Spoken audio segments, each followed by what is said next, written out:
Така като се гледам, май ще трябва хора на фризьор скоро време. Добро утро YouTube! Здравейте и добре дошли в новото ми видео. Както сте видяли от заглавието, днес ще ви покажа какво ям в период за покачване на мускулна маса или така наречения Full Day of Eating. Освен, че ще ви покажа какво ям в един мой ден, ще отидем и ще направим една тренировка за крака. Също така искам да се извиня, не съм качвал близо месец и нещо, за което се извинявам и ще се опитам от тук нататък да има поне по едно видео на седмица. Не обещавам дали ще успявам да качвам по едно видео на седмица, но ще се старая. Стига съм се обяснявал, нека ви покажа реално какво ям като първо хранене, а именно моята закуска. Нека ви покажа първото хранене, което се състои от 50 грама овесени ядки, 10 грама чия, това всичкото го варим и след това добавям един цял скир. За целта естествено ни трябват овесени ядки и чия. Така, взимаме си една тенджерка, която ще я сложа на везничката и добавяме 50 грама овесени ядки, да, малко разсипах. Така и добавяме 10 грама чия. Към това всичко добавяме и една чаша вода, която реално не съм си мерил никога колко слагам. Просто си взимам една чаша, която сигурно е около 400 мл и си я изливам вътре. 360 мл вода слагам. Също така много важно, което забравих, добавям и течен подсладител за малко сладост. И сега това всичко отива на котлона. Ето, че и овесените ни ядки вече започнаха да врат, като сега ще ги разбъркам малко. Гледам да ги разбъркам от време на време, да не залепват по дъното. Също нещо много важно, което правя след ставане е да изпия поне една чаша вода, което много добре ми действа за събуждане. Добре, мисля, че овесените ядки са готови. Ето, както виждате, като загръба лекичко по краищата, си личи, че са се сгъстили. Добре, след като са ми готови овесените ядки, следва да ги изсипа в някаква купичка и сега следва да ги сложа в нея и да ги оставя да изстинат малко. Ето ги и готовите овесени ядки в купчиката. Докато чакаме овесените ядки да изстинат, през това време мога да си пусна едно кафе да си направя. Също така ще се радвам да напишете долу в коментарите дали такъв тип видеа ви харесват, които са малко по-фристайлни, така да се каже, които няма чак толкова много обработка, както видяхте от предните видеа, няма толкова много замисъл за тях. Просто реално ви показвам типични неща от ежедневието ми. Напишете долу в коментарите, ще се радвам да прочита. Така, кафенцето ми е готово и докато си направих кафето, овесените ми ядки вече са изстинали и сега е време да добавим просто скира отгоре.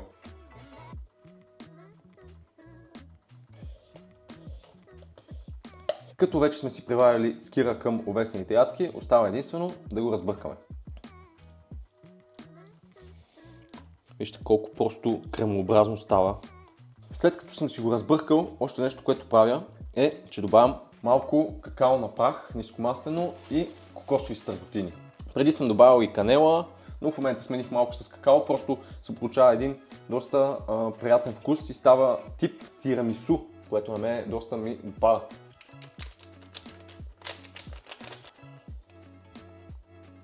Шест грама точно слагаме какао и така една щипка кокосови стърготини отгоре. Да, това са около 2 грама. С това и моята закуска и моето първо хранене за деня е готово, като всички макроси и всички калории ще се изпишат някъде тук на екрана. Последно време нещо, което правя докато ям е да гледам Славио The Clashers. Не знам защо ми е толкова интересно да го гледам него или IDBG с някакви научни факти. Знам, че не е много хубаво докато се храниш, реално да гледаш нещо и да се разсейваш, но просто някакси свикнах и всяка сутрин с закуската задължително си пускам или Слави или IDBG. Днес ще ви покажа някои от най-скандалните и странни игри, които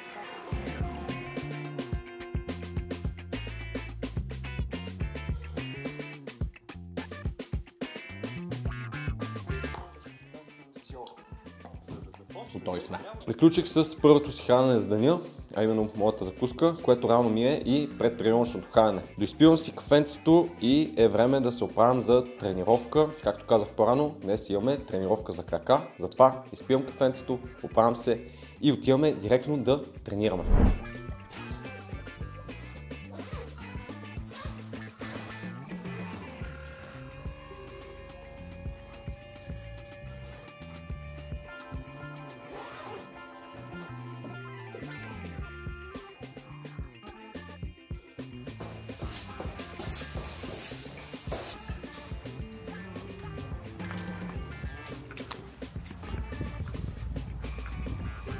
Тръгнахме към фитнеса и към нас се присъедини този господин.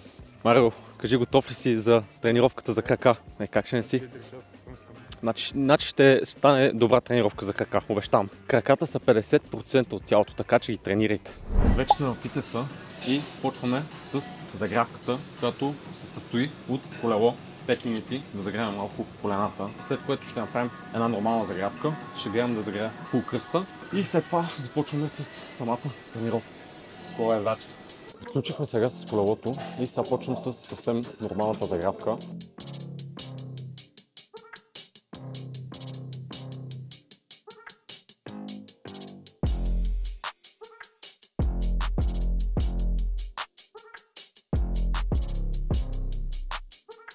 Добре, почваме с клека. Работиме, имаме 4 работни серии. Ще правим преди това 2 загряващи и след това почваме с работните.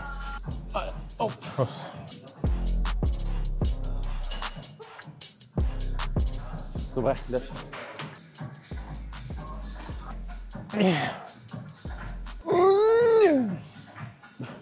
Брат, нали знаеш как правиш само с усти, как преметваш и така си го слагаш? Да. И аз тръгнах да го правя с това. Добре, направихме си сега загряващите. Вече почваме с работните, като почваме постепенно покачване на килограмите. Имаме равно 2 по-леки. Третата серия ни е основната. И четвъртата отново ще намалим малко килограмите. Да, видим днес какво ще направим. Имаме ли сила, нямаме ли? Оп.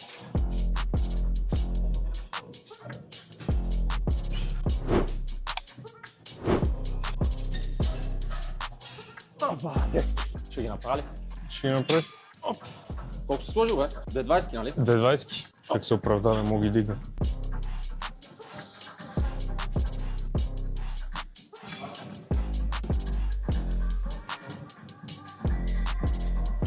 Това последното изкривих малко техниката, знам. 7, добре, направи ги. Последното не го направи с добра техника, ама така паралелно стана по-тежко.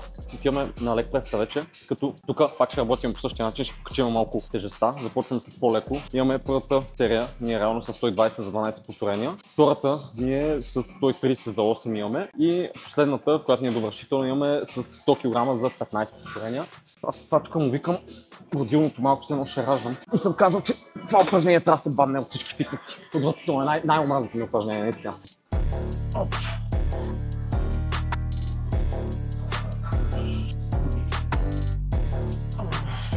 Мале! Почва много да пари. На предните бедра направо. Пръска. За следващата серия имам с 130 за 8 повторения съм правил миналата седмица, значи за тази седмица имам 9 повторения. Като сега малко лошо, Марио се наложи да се тръгне по-рано от тренировката. Ще трябва да се довърша сам и реално няма кой да ме снима. Ама хубаво на тази камера, че малко тракин, който може да се пусне и да ме следи. Така че няма никакви проблеми.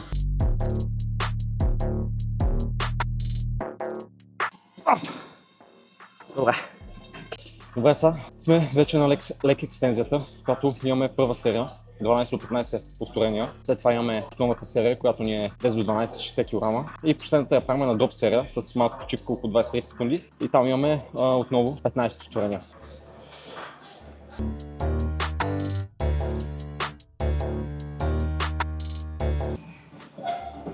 Майко. Оле боже. Значи първата серия, на лек кръла гледам тук, имаме 15 повторения с по-лека тежест. След това увеличаваме малко за 10-12 повторения. След това най-тежката последната 8-10. Като тук ще видя колко сила имам, понеже доста клека и лек преста ми изцедиха от силите.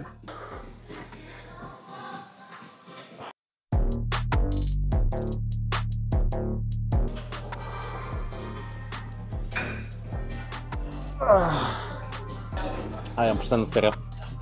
И приключваме. Не приключваме, имаме стечък малко, ама приключваме реално с тренировката.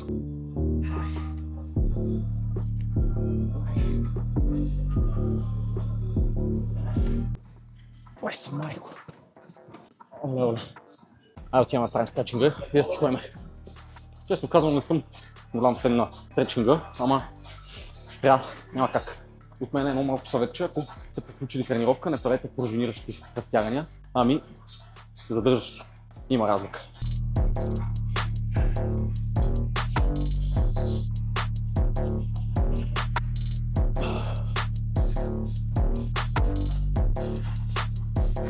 Включихме и с стретчинга, готови сме с тренировката. Време да си ходим и да покажам какво е моето второ хранене.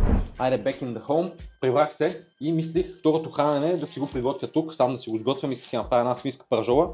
Обаче доста закъснях в фитнеса и вече съм доста гладен. Затова минах просто до една скара, която е близко до фитнеса. Като вкъщи се приготвя единствено и само едни замразени броколи имам тук. Също така имам и готов бял рис. Така че обяда и второто хранене ще е конска наненица плюс едни броколи. Това са около 450 грама броколи и около 200-300 грама бял ориз, защото не знам равно колко ми е останало. Така че колкото е останало, сигурно всичко ще го изям. Айде да пускаме броколите, че вече наистина съм доста гладен. Броколите по абсолютно елементарен начин си ги правя. Просто ги сипвам в една тенджерка да се задушат с малко водичка. Оставям ги за около 10-15 минути и са готови. Ето ги броколчетата и към тях добавям една чашка, даже не една чашка, половин чашка вода. Това са около, няма 200 мл, 250 нещо такова и ги оставям малко да се задушат. Току-що видях, че имам някакво отвратително петно тук на тениската. Най-вероятно сутринта, като съм си мил зъбите, съм се оклепал с паста за зъби и сега го видях на видео, че се вижда доста гадно. Ама няма значение, ще ми простите.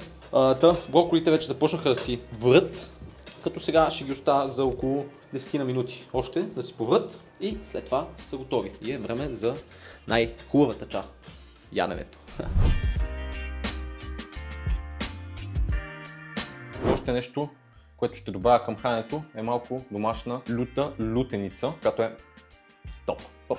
Перфектно върви с месото. Няма значение какво месо, дали ще е конско, телешко или така нататък. Върви с всяко месо, уникално. И добавям към ориза, да не ми е толкова безвкусен, малко ръстеница на пикантина, много добра подправка, препоръчвам ви, пробвайте. И броколите единствено ги посолявам с доста голямо количество сол, честно да ви кажа, понеже иначе са ми доста безвкусни. Айде, стига съм се обясняла да ям. Я да пробваме кончето.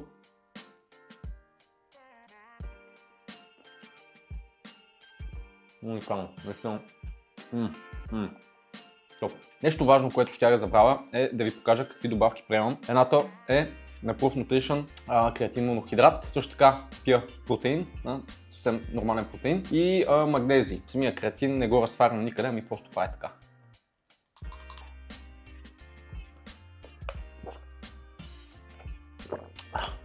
За някой от вас може да е неприятно, аз така предпочитам да си приемам креатина. Приключихме с основното хранене и сега като за десерт ще ви покажа една много лесна и бърза рецепта за протеина. Ако не обичате да си го пиете, ами да си го ядете, става много бързо и много вкусно. За целта ни е нужно, разбира се, една доза протеин. Моят е на Everbuild и е с вкус на ванилия. Също така ще ни трябва и едно бананче. Реално всъщност не ни трябва цяло бананче, реално ни трябва половината. И сега какво правим? Взимаме си една малка купичка. Ще си измеря една доза протеин. Прекалих 35 грама. След което ще ни е нужно и малко прясно мляко.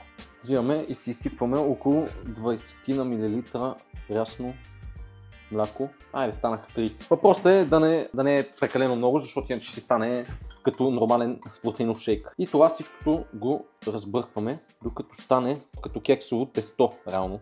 След което си взимам бананче и ще си нарежа от него, кажем толкова. Реално, колкото да сложим като парченца вътре в самото, не знам как го нарека, кексче ли, кремче ли. Как да гледам, тук се поберат 4-5. Не ме питате защо режат директно на пота, просто не искам да хъба и дъската, после трябва да се мие. Сега нещо, което правим е го слагаме за около 15 до 30 секунди в микроволновата, като гледам през горе-долу 10 секунди да го вадя, да видя да не стане пък прекалено като кексче, защото става твърде сухо. Аз предпочитам да ми е една идея по-така кремообразно. Хем да е леко като кексче, хем да е леко като крем. И сега ще видите за какво ви говоря. Като този десерт, между другото, може да си го ползвате и също така като сваляте килограми. Аз много го харесвам, понеже е доста нискокалоричен. Около 120-130 калории. С бананчето остава не повече от 150 калории, което е топ. Ето така изглежда в момента самото кексче. Виждате, хем е малко твърдо, хем е и леко кремообразно. Като към това вече може отгоре да си го красите по какъвто си искате начин. Аз обичам да слагам какао, кокосови стърготини, няма значение. Ето как изглежда и финалният продукт. Нека и да опитаме. Мале, изглежда уникално. Задължително пробвайте тази рецепта. Много добре става и става супер бързо. След като си починах малко, е време да направя една следобедна разходка с ето тази малка госпожица, която въобще не е малка, която е около 50 кг и се казва Хера. И сега отивам да се поразходим малко с нея. Нали така, Хера? Айде на разходка. Айде на разходка.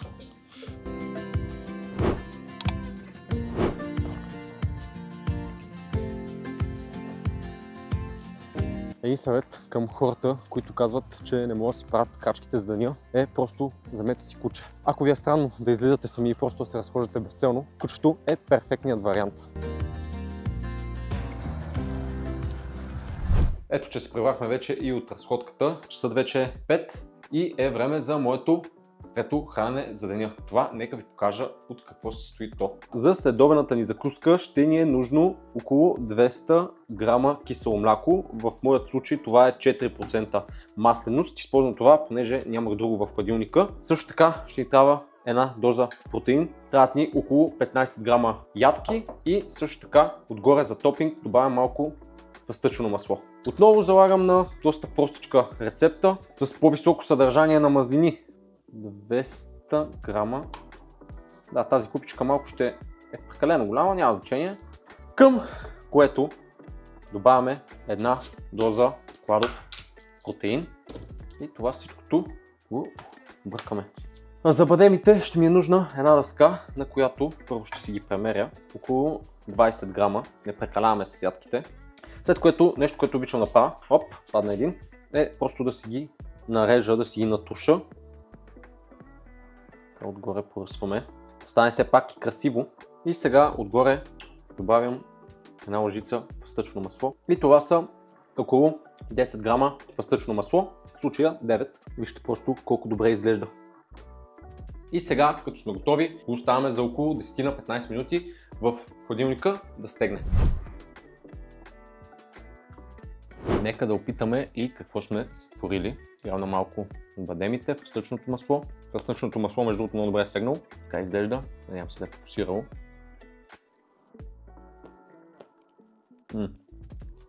Идеално. Много добре. Браво на готвача. Ето, че и третото хранене за деня е изядено.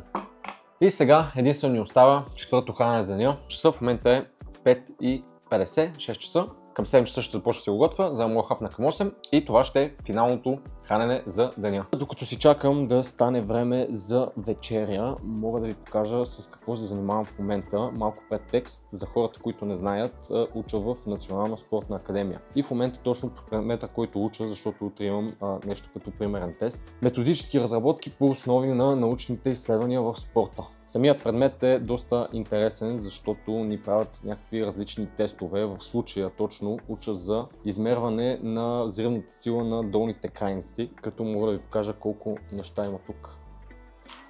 Тук това са данни от самото изследване. Всички тези данни се смятат по определени формули. Всичко се описва, както виждате, има доста писане.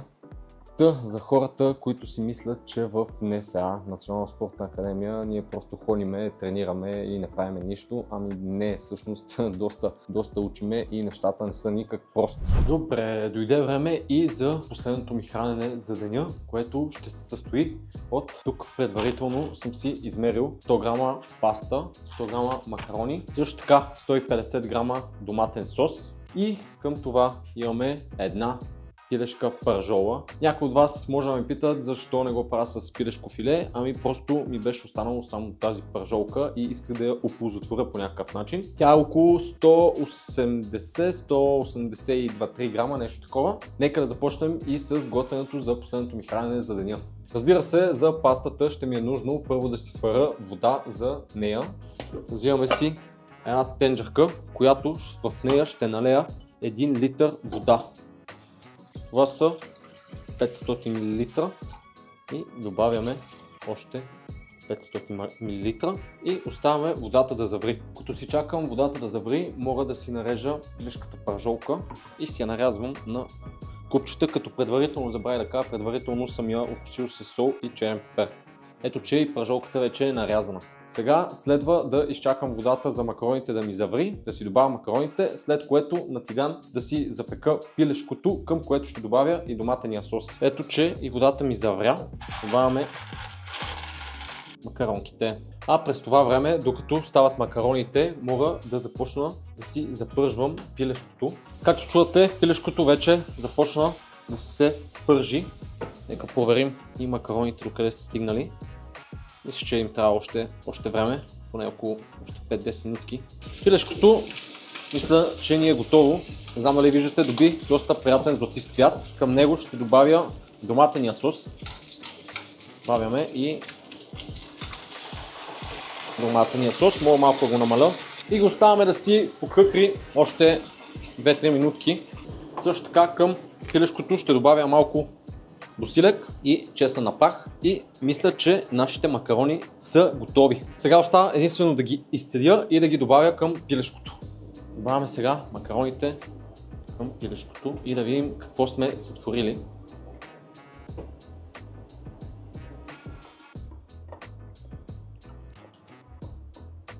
Мисля, че изглежда наистина много добре. Като към всичко мисля да добавя и около 20 грама кашкавал, колкото за визия. Ето, че е готова и нашата паста. Време и за тейст. Вече кашкавал отгоре се е разтопил и нека да пробваме.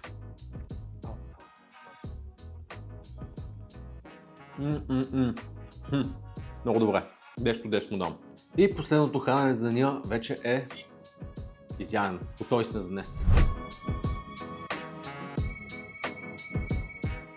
След хранене вече е време за лягане, понеже стана 9 часа. Гледам да се наспивам поне 8 часа сън да имам, защото ако нямам 8 часа сън, просто не функционирам както трябва. Затова мисля и да приключа това видео тук. Може да се абонирате за моят канал, ако ви харесва това, което правя. Също така може да харесате това видео, ако ви е харесало, може да го дислайкнете, ако не ви е харесало. Напишете долу в коментарите кое от всичките ястия ви хареса най-много и също така ще се радвам да прочита, ако вие знаете някоя рецепта, която може да опитаме в следващото видео. Сега ви казвам лека нощ и ще се видим, както винаги, в следващото видео.